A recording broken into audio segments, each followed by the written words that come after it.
If you're struggling, please talk to somebody, reach out to a friend, reach out to me. If you need professional support immediately, you can always call 988. I've called before. I got to start by saying I am not a medical or mental health professional. This is not medical or mental health advice. It is only my experience and what has worked for me. Treatment-resistant depression is no fun to deal with. And while it's not a clinical diagnosis, it is a real thing. When someone doesn't respond to typical antidepressants, a series of 2 or more of them, and doesn't have a significant improvement because of psychotherapy, the depression can be also known as treatment resistant. I have it. I've tried so many different antidepressants. I've been in psychotherapy for a total of 3 years now, and still have the diagnosis of depression. And technically, it's not major depressive disorder anymore. I have what's called an adjustment disorder with anxious and depressed moods. My nurse practitioner of psychiatry calls it depression.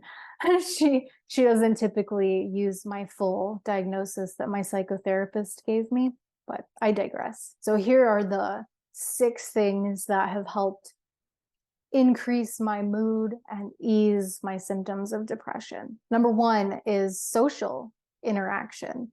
This is probably one of the most powerful things I can do for myself. I notice that when I have conversations with friends, whether it be in person, on the phone, whether it be in an online support group, that it helps increase my mood substantially. So let me know if this is something that's worked for you as well. We can be social together. I love talking with you. I just got out of a potluck with people who live in my building. It was super fun. I got to socialize for a few hours and break bread with my neighbors. I was not looking forward to it, but I did make a big batch of cookies, which gave me a sense of purpose, which is something that I'm going to talk about here in a few moments. Groups also feed into this social interaction category. And I can't recommend enough that if you're feeling a little down, a lot down, I minimize it sometimes. If you're feeling down, like you're having 3 and 4 out of 10 days over a period of time, getting involved in a group that you might be interested, whether you're into sewing or rock climbing or whatever you're into, baking, speech and debate, maybe Toastmasters would be a good match for you. Getting involved in some kind of group is really helpful to improve mental health. The next thing that I want to mention is ketamine has been a game changer for me. I have seen the most significant improvement with regards to my mental health and the way that I feel since starting ketamine therapy. I will link the playlist where you can see my ketamine journey and the transformation that has begun just as a function of undergoing this treatment. I do want to say that in addition to the ketamine, I do take medication as well. I am resistant to SSRIs, SNRIs. They do not work for me.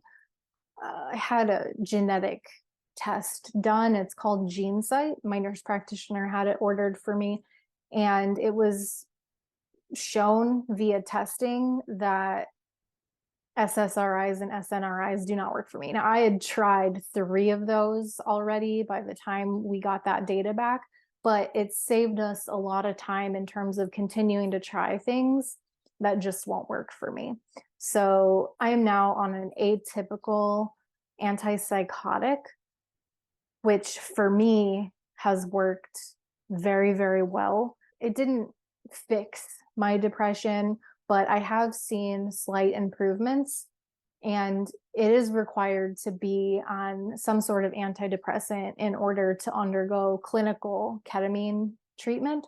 So I continue to take the atypical antipsychotic, which is helping to alleviate my depression. I have more to say about ketamine, but I'm going to hold that to the very end because I want to get through all the things that I tried leading up to that point. The next thing I want to talk about, the third thing, is meaning and purpose. Now, in terms of recovery, meaning and purpose is something that is irreplaceable and that is necessary, in fact, critical as an integral part of the recovery process. When I feel like I have no meaning and purpose, life is like torture. I feel hopeless. I have nothing to look forward to. I feel like it's really hard to find a reason to keep trying when there's no meaning or purpose in life. So while I can't say that I know what my meaning and purpose is right now, I can say that I'm on the journey to find it.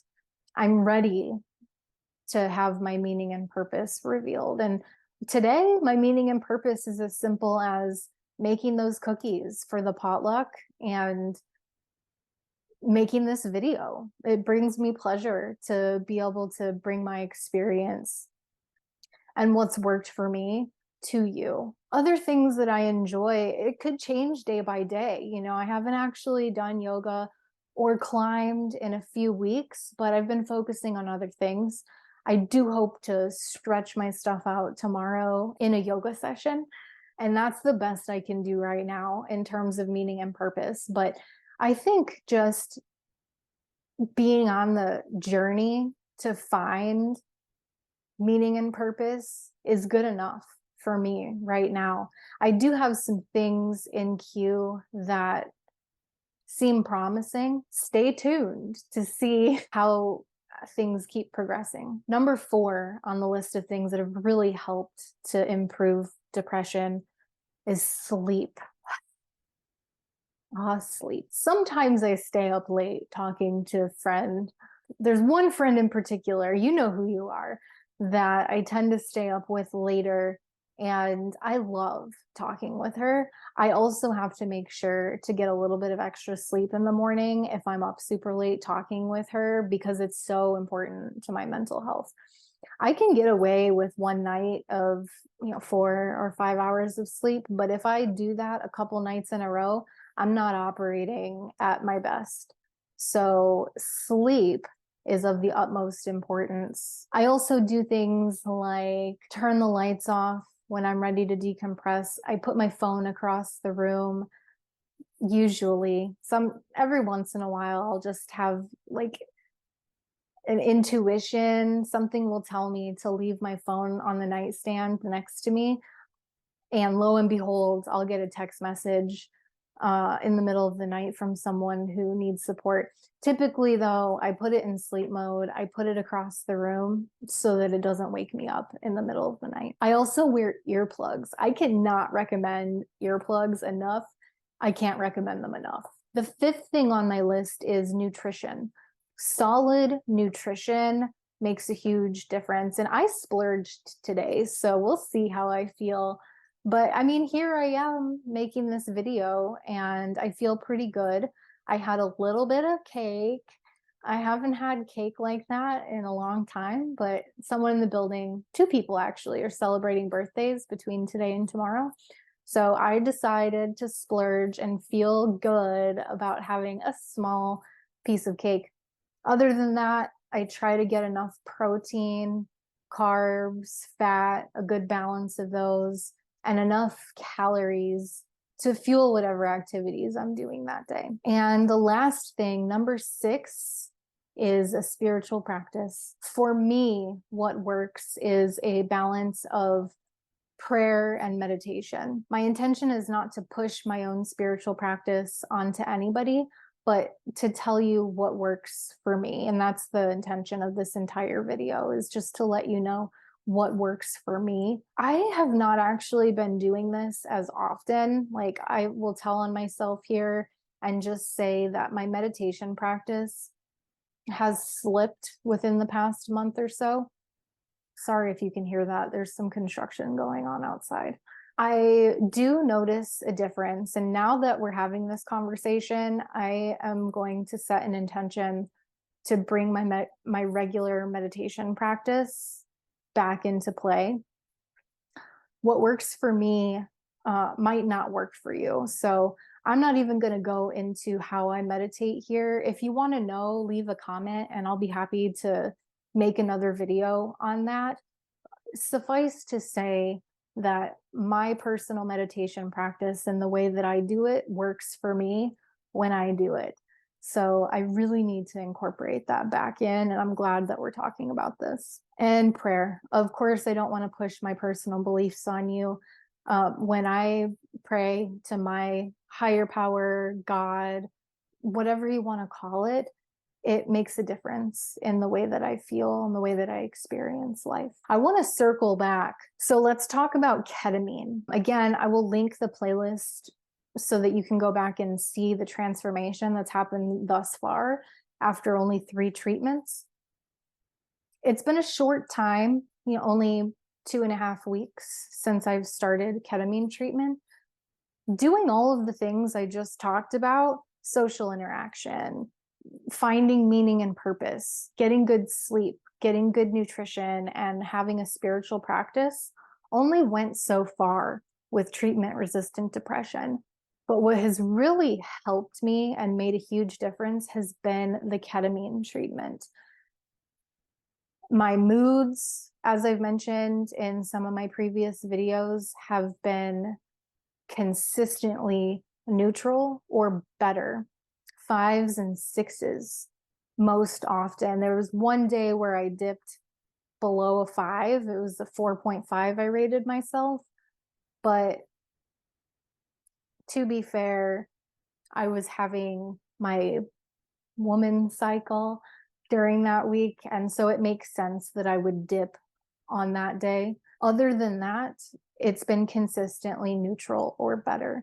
So I'm not saying that it will work for you. It won't work for everybody. But for me, because I have treatment-resistant depression and PTSD, it has worked wonders so far, and we're only at the beginning.